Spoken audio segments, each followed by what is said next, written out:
अस्सलामु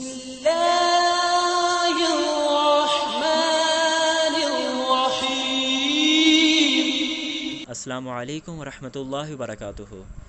दोस्तों, उम्मीद करता हूँ कि आप सब खैरियत से होंगे। आज की वीडियो में मैं शब कदर की चंद अलामात बताऊँगा।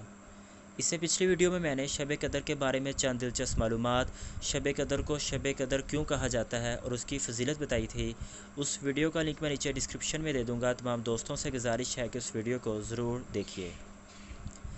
शब कदर की अलामात ये हैं कि ये रात खुली हुई, रोशन और बिल्कुल साफ़ व शफाफ होती है। इसमें ना ज़्यादा गर्मी होती है, ना ज़्यादा सर्दी, ना इसमें बादल छाए होते हैं, ना तेज़ हवा चलती है और ना ही बारिश होती है, बल्कि ये रात मुअतदल होती है। इसमें चाँद खुला हुआ होता है। इस पूरी रात में शयातीन को आसमान के सितारे नहीं मारे जाते।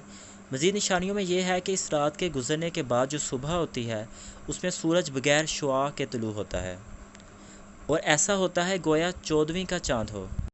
अल्लाह ताला ने इस दिन तुलूए आफ्ताब के साथ शयातीन को निकलने से रोक दिया है। इस एक दिन के अलावा हर रोज़ सूरज के साथ साथ शयातीन भी निकलते हैं।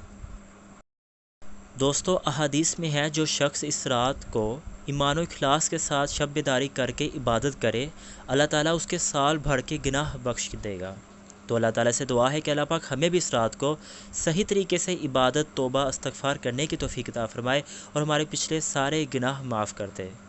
दोस्तों, उम्मीद करता हूँ कि आपको वीडियो पसंद आई होगी।